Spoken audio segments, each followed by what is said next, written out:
சில சகோதரர்கள் ஐனுல் ஹயா, மரணமில்லாமல் வாழ்வளிக்கக்கூடிய அந்த ஜீவ நதியை பற்றி எங்களுக்கு கூறுங்கள் என்று கேட்டுக்கொண்டார்கள். அவர்களுடைய வேண்டுகோளுக்கிணங்க இந்த பதிவுல ஜீவ நதி என்றால் என்ன, அது உண்மையில் இந்த உலகத்திலே இருக்கிறதா, ஏனைய புராணங்களில் மற்ற நாகரிகங்களில் இந்த ஜீவ நதியை பற்றி என்ன சொல்லப்பட்டிருக்கிறது, இந்த ஜீவ நதியை தேடி யாராவது உலகத்திலே சென்றிருக்கிறார்களா, இதே போல இந்த ஜீவ நதியை பற்றி இஸ்லாமிய கண்ணோட்டம் என்ன, இந்த ஐனுல் ஹயாவை பற்றி குர்ஆன் ஹதீஸிலே ஏதாவது ஆதாரங்கள் இருக்கிறதா, குறிப்பாக ஹதிர் அலைஹிஸ்ஸலாம் அவர்கள் இந்த நீரூற்றிலே உள்ள தண்ணீரை குடித்ததின் காரணமாகத்தான் இன்னும் மரணம் இல்லாமல் உயிருடன் வாழ்கிறார்களா என்ற பல கேள்விகளுக்குரிய பதிலை தெளிவாக இந்த பதிவிலே நாங்கள் பார்ப்போம். அல்ஹம்துலில்லாஹி ரப்பில் ஆலமீன், அஸ்ஸலாத்து வஸ்ஸலாமு அலா ரசூலில்லாஹி அம்மா பஅத். கண்ணியத்திற்குரிய இறைவனின் நல்லடியார்களே, அல்லாஹ்வின் சாந்தியும் சமாதானமும் என்றென்றும் நம் அனைவர் மீதும் உண்டாவதாக. ஐனுல் ஹயாத் அல்லது மாஉல் ஹயாத், வாழ்வளிக்கக்கூடிய நீரூற்று அல்லது வாழ்வளிக்கக்கூடிய தண்ணீர் என்று இந்த ஊற்றுக்கு சொல்லப்படும். அருமையானவர்களே, இந்த ஜீவ நதியை பற்றி ஹிந்து, இதே போல கிரேக்க, எகிப்திய, ஆப்பிரிக்க புராணங்களில், நாகரிகங்களில் பல விடயங்கள் சொல்லப்பட்டிருக்கிறது. ஆரம்ப காலத்தில், அதாவது பண்டைய காலத்திலே இருந்த செல்வம் கொடுக்கப்பட்டவர்கள், பெரும் அரசர்கள் எல்லாம் தாங்கள் நிரந்தர வாலிபத்துடன் இருக்க வேண்டும், எங்களுக்கு மரணமே வரக்கூடாது, இதற்கு ஏதாவது தீர்வு இருக்கிறதா என்று தேட ஆரம்பித்தார்கள். காரணம் என்ன, மரணம் வந்தால் அவர்கள் அனுபவிக்கக்கூடிய அந்த சுகடியான வாழ்க்கை இல்லாமலாகிவிடும். எனவே நிரந்தரமாக நாங்கள் சந்தோஷமாக இருக்க வேண்டும், பலவிதமான சுகங்களை அனுபவிக்க வேண்டும், எனவே இதற்கு ஏதாவது வழி இருக்கிறதா என்று தேட ஆரம்பித்தார்கள். இந்த அடிப்படையில் பலவிதமான புராணங்களை எடுத்து பார்க்கும் பொழுது அதிகமானவர்கள் இந்த தண்ணீரை தேடியதாக அந்த புராணங்களிலே சொல்லப்பட்டிருக்கிறது. கிரேக் மெத்தோலஜி, கிரேக்க புராணத்திலே வாழ்வின் ஆதாரம் என்ற பெயரில் ஒரு கிணறு குறிப்பிடப்பட்டிருக்கிறது. அந்த கிரேக்க புராணத்தில் என்ன சொல்லப்பட்டிருக்கிறது என்றால், இந்த கிணற்றிலே இருக்கக்கூடிய தண்ணீரை இறந்தவர்களுக்கு குடிப்பாட்டினாலும் அவர்கள் உயிர் பெற்று விடுவார்கள் என்று எழுதப்பட்டிருக்கிறது. இந்த விடயங்களை கிரேக்க தத்துவ ஞானி பிளேட்டோ தன்னுடைய புத்தகத்திலே குறிப்பிட்டிருக்கிறார். இதே போல பண்டைய கிழக்கத்திய புராணத்தில் இந்த ஜீவ நதிக்கு சந்திர கிணறு என்று குறிப்பிடப்பட்டிருக்கிறது. இந்த கிணற்றிலே இருக்கக்கூடிய தண்ணீரை குடிப்பவர்களுக்கு மரணமே வராது என்பதாக அந்த புராணங்களிலே சொல்லப்பட்டிருக்கிறது. இந்த விடயங்கள் 1001 அரபிய இரவுகள் என்ற புத்தகத்திலே தெளிவாக சொல்லப்பட்டிருக்கிறது. இதே போல கிறிஸ்துக்கு முன் 2200 காலப்பகுதியில் எழுதப்பட்ட உலகத்திலே மிகவும் பழமை வாய்ந்த இலக்கிய காவியம் தான் கில்காமிஸ். இந்த கில்காமிஸ் என்ற இலக்கிய காவியத்தில் எழுதப்பட்ட ஒரு விடயம் தான், கில்காமிஸ் என்ற மாவீரன் இந்த ஜீவ நதியை தேடி சென்றதாக அதிலே எழுதப்பட்டிருக்கிறது. இதே போல இந்துக்களுடைய புராணத்தில் இந்த நீரூற்றுக்கு அமிர்த குலம் என்று சொல்லப்படும்.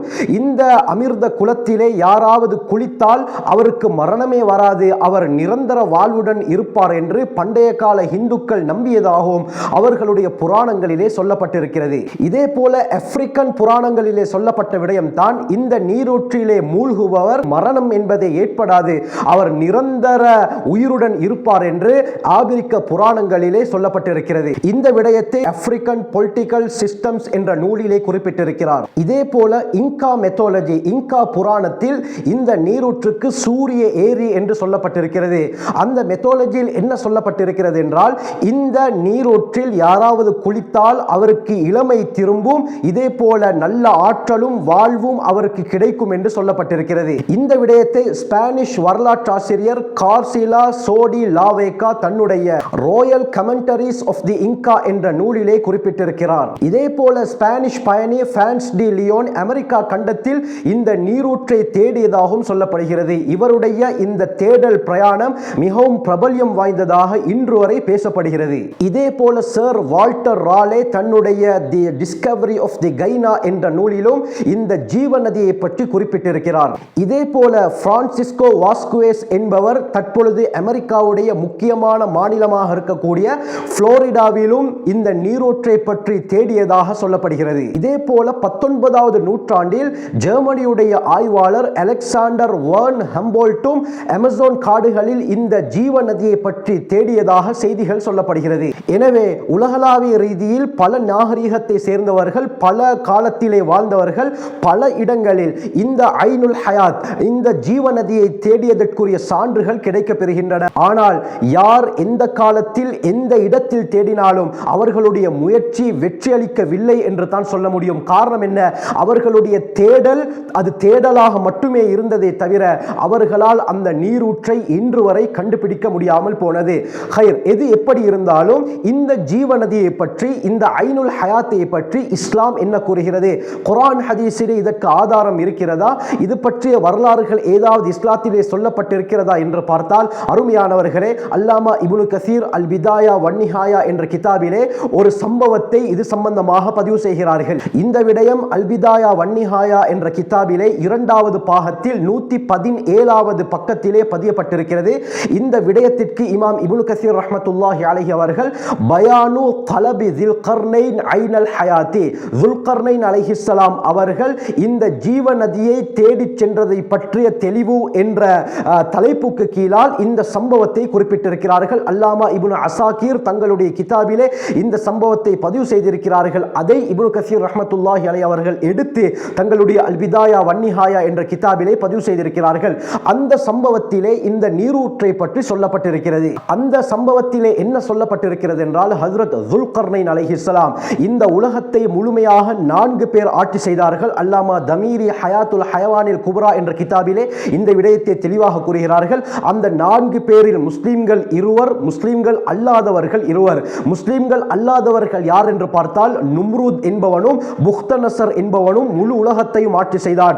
இதே போல முஸ்லிம்களில் ஹஜ்ரத் சுலைமான் அலைஹிஸ்ஸலாம் அவர்களுக்கு முழு ஆட்சியும், அதாவது முழு உலகத்துடைய ஆட்சியும் கொடுக்கப்பட்டது. இதே போல அடுத்த நபர் யார் என்று பார்த்தால் ஹஜ்ரத் ஸுல்கர்னைன் அலைஹிஸ்ஸலாம் அவர்கள். இந்த ஸுல்கர்னைன் அலைஹிஸ்ஸலாம் அவர்களை பற்றி பல பதிவில் நான் பேசியிருக்கிறேன். அந்த பதிவுகளை நான் கீழே டிஸ்கிரிப்ஷன் பாக்ஸில் தருகிறேன், செக் பண்ணி பார்த்துக் கொள்ளுங்கள். அதிகமான பிரயோஜனங்களை நீங்கள் அடைந்து கொள்வீர்கள். இந்த ஸுல்கர்னைன் அலைஹிஸ்ஸலாம் தான் யஜூஜ் மஜூஜ் கூட்டத்தார் இந்த உலகத்துக்கு வரக்கூடாது என்பதற்காக பெரும் ஒரு தடுப்பு சுவரை எழுப்பினார்கள். இதை பற்றி அல்லாஹ் சுப்ஹானஹு வ தஆலா சூரா கஹ்ஃபிலே தெளிவாக கூறுகிறார். ஹஜ்ரத் ஸுல்கர்னைன் அலைஹிஸ்ஸலாம் அவர்கள் மிகப்பெரிய படைபலம் கொடுக்கப்பட்டவர்கள், பெரும் ஆற்றல் கொடுக்கப்பட்டவர்கள். அல்லாஹ் சுப்ஹானஹு வ தஆலா முழு உலகத்துடைய ஆட்சியையும் இந்த ஸுல்கர்னைன் அலைஹிஸ்ஸலாம் அவர்களுக்கு கொடுத்திருந்தான். இந்த ஸுல்கர்னைன் அலைஹிஸ்ஸலாம் அவர்களுக்கு ஒரு வானவர் நண்பராக இருந்தார். அவருக்கு ரனாகீல் என்று சொல்லப்படும் என்பதாக இப்னு கஸீர் ரஹ்மத்துல்லாஹி அலைஹி சொல்றாங்க. ஒரு நாள் இந்த மலக்குடன் ஹஜ்ரத் ஸுல்கர்னைன் அலைஹிஸ்ஸலாம் அவர்கள் பேசிக் கொண்டிருக்கும் பொழுது அந்த மலக்கை பார்த்து ஹஜ்ரத் ஸுல்கர்னைன் அலைஹிஸ்ஸலாம் அவர்கள் ஒரு கேள்வியை எழுப்புகிறார்கள். ஹல் தஅலமு ஃபில் அர்தி ஐனன் யுகாலு லஹா ஐனுல் ஹயா. அந்த மலக்கை பார்த்து கேட்டார்கள், இந்த பூமியிலே ஒரு நீரூற்று இருக்கிறது, அந்த நீரூற்றுக்கு ஜீவநதி என்று சொல்லப்படும், அதை பற்றி நீங்கள் அறிந்திருக்கிறீர்களா என்று கேட்டதும் அந்த மலக்கு ஸுல்கர்னைன் அலைஹிஸ்ஸலாம் அவர்களை பார்த்து, ஆம், அந்த நீரூற்றை பற்றி நான் அறிந்திருக்கிறேன் என்று அதனுடைய சில வர்ணனைகளை ஸுல்கர்னைன் அலைஹிஸ்ஸலாம் அவர்களுக்கு சொன்னார்கள். உடனே அந்த வர்ணனைகளை மேற்கோளாக வைத்து ஹஜ்ரத் ஸுல்கர்னைன் அலைஹிஸ்ஸலாம் அவர்கள் அந்த ஜீவநதியை தேடி புறப்பட ஆரம்பித்தார்கள். இந்த சந்தர்ப்பத்தில் அவர்களுடைய படையின் முதன்மை படையில ஹஜ்ரத் ஹதிர் அலைஹிஸ்ஸலாம் அவர்கள் தளபதியாக இருந்தார்கள். எனவே ஹதிர் அலைஹிஸ்ஸலாம் அவர்களை பார்த்து ஸுல்கர்னைன் அலைஹிஸ்ஸலாம் அவர்கள் அந்த ஜீவநதியை தேடி செல்லுங்கள் என்று சொல்ல, ஹதிர் அலைஹிஸ்ஸலாம் தங்களுடைய அந்த படையை எடுத்துக்கொண்டு ஒரு இடத்தை நோக்கி செல்கிறார்கள். பின்னால ஸுல்கர்னைன் அலைஹிஸ்ஸலாம் அவர்களும் வருகிறார்கள். செல்லும் பொழுது ஒரு இருள் சூழ்ந்த இடத்தை ஹதிர் அலைஹிஸ்ஸலாம் அடைகிறார்கள். அந்த இருள் சூழ்ந்த இடத்தை அடைந்ததும் தன்னுடைய படையை அந்த இடத்திலே நிறுத்திவிட்டு இவர்கள் மட்டும் தன்னந்தனியாக அந்த இருளுக்குள்ளால் செல்கிறார்கள். இந்த இருளுக்குள்ளால் செல்லும் பொழுது அவர்களுடைய கால் தடுக்கி அவர்கள் ஒரு நீரூற்றிலே விழுந்து விடுகிறார்கள். அந்த நீரூற்றிலே இருந்த தண்ணீரையும் இவர்கள் குடித்தார்கள். அருமையானவர்களை, அந்த இடத்தை தாண்டி ஸுல்கர்னைன் அலைஹிஸ்ஸலாம் அவர்களுடைய படை வேறு இடத்திற்கு சென்று விட்டார்கள். ஆனால் அருமையானவர்களே, ஹஜ்ரத் ஹதிர் அலைஹிஸ்ஸலாம் அவர்கள் எந்த நீரூற்றிலே தடுக்கி விழுந்தார்களோ அதுதான் ஐனுல் ஹயாத், ஜீவநதி என்பதாக சொல்லப்படுகிறது. ஹஜ்ரத் ஹதிர் அலைஹிஸ்ஸலாம் அவர்கள் அந்த நீரூற்றிலே இருந்த தண்ணீரை குடித்தார்கள். ஆனால் ஹஜ்ரத் ஸுல்கர்னைன் அலைஹிஸ்ஸலாம் அவர்களுக்கு அந்த தண்ணீரை குடிக்கக்கூடிய வாய்ப்பு கிடைக்கவில்லை. காரணம் என்ன? அவர்கள் வழித்தவறி வேறு பாதையினூடாக இன்னொரு இடத்தை சென்றடைந்தார்கள். எனவே இந்த விடயம் அல் பிதாயா வன்னிஹாயாவிலே குறிப்பிடப்பட்டிருக்கிறது. இந்த தண்ணீரை குடித்ததின் காரணமாகத்தான் ஹதிர் அலைஹிஸ்ஸலாம் அவர்கள் இன்னும் உயிருடன் இருப்பதாக சொல்லப்படுகிறது. அருமையானவர்களே, இதை பற்றி குர்ஆன் ஹதீஸிலே தெளிவாக ஏதாவது எங்காவது சொல்லப்பட்டிருக்கிறதா என்று பார்த்தால் குர்ஆனிலும் ஹதீஸிலும் இந்த ஐனுல் ஹயாத்தை பற்றி தெளிவான ஆதாரங்கள் எங்கும் குறிப்பிடப்படவில்லை. சிலர் கூறலாம், ஹஜ்ரத் மூசா ஹதிர் அலைஹிஸ்ஸலாம் அவர்களுடைய விடயமாக சூரா கஹ்ஃபிலே அல்லாஹ் ஒரு மீனை பற்றி கூறுகிறான். அதாவது ஹதிர் அலைஹிஸ்ஸலாம் அவர்களை தேடி ஹஜ்ரத் மூசா அலைஹிஸ்ஸலாம் அவர்களும் யூஷா பின் நூன் அலைஹிஸ்ஸலாம் அவர்களும் செல்கிறார்கள். அல்லாஹ் சுப்ஹானஹு வ தஆலா அவர்களுக்கு அடையாளமாக ஒரு மீனையும் ஏற்படுத்தி கொடுத்தான். அதாவது அவர்களிடத்திலே ஒரு பொரித்த மீன் இருந்தது. இந்த மீன் எந்த இடத்திலே உயிர் பெறுமோ அந்த இடத்தில் தான் ஹதிர் அலைஹிஸ்ஸலாம் அவர்கள் இருப்பார்கள் என்று அல்லாஹ் மூசா ஹதிர் அலைஹிஸ்ஸலாம் அவர்களுக்கு கற்றுக் கொடுத்தான். இந்த சம்பவத்தை பற்றியும் தெளிவாக நான் ஒரு பதிவிலே பேசியிருக்கிறேன். அந்த பதிவுடைய லிங்கையும் கீழே நான் டிஸ்கிரிப்ஷன் பாக்ஸில் தருகிறேன், செக் பண்ணி பார்த்துக் கொள்ளுங்கள். அந்த சம்பவத்தை முழுமையாக நீங்கள் அறிந்து கொள்வீர்கள். அருமையானவர்களே, இந்த சந்தர்ப்பத்தில் இருவரும் ஒரு இடத்தை அடைகிறார்கள். அந்த நேரத்திலே மூசா அலைஹிஸ்ஸலாம் அவர்களுக்கு பசி அடிக்கிறது. இதை பற்றி சூரா கஹஃப் தெளிவாக பேசுகிறது. இந்த நேரத்தில் யூஷா பின் நூன் அலைஹிஸ்ஸலாம் அவர்களை பார்த்து சரியான களைப்பாக இருக்கிறது, எனவே அந்த மீனை எடுத்துக்கொண்டு வாருங்கள் என்று சொல்ல கூடையை திறந்து பார்த்தால் மீன் இருக்கவில்லை. உடனே அவர்கள் ஆச்சரியப்பட்டு அந்த மீன் உயிர் பெற்று விட்டது, எனவே அது எங்கே சென்றது என்று பார்ப்போம் என்று அவர்கள் அந்த இடத்தை நோக்கி செல்கிறார்கள். அருமையானவர்களே, சிலர் கூறுகிறார்கள் இந்த மீன் உயிர் பெற்றது எதன் காரணமாக என்று சொன்னால் அந்த ஜீவ நதியில் இருந்த தண்ணீரின் சில துளிகள் இந்த மீனின் மீது பட்டதின் காரணமாகத்தான் இது உயிர் பெற்றது. எனவே குர்ஆனிலே இந்த ஐனுல் ஹயாத்தை பற்றி தெளிவாக சொல்லப்பட்டிருக்கிறது என்று கூறுகிறார்கள். ஆனால் இது தவறு கண்ணியமானவர்களே. மீன் உயிர் பெற்றது இந்த ஐனுல் ஹயாத்தின் மூலமாக கிடையாது. ஹதிர் அலைஹிஸ்ஸலாம் அவர்கள் எந்த இடத்தில் இருக்கிறார்களோ அதை அறிவிப்பதற்காகத்தான் அல்லாஹ் அந்த மீனுக்கு உயிரை கொடுத்தானே தவிர அந்த ஐனுல் ஹயாத்துடைய நீர் பட்டதின் காரணமாக அந்த மீன் உயிர் பெறவில்லை. கண்ணியமானவர்களை, இதை நாங்கள் நன்றாக விளங்கிக் கொள்ள வேண்டும்.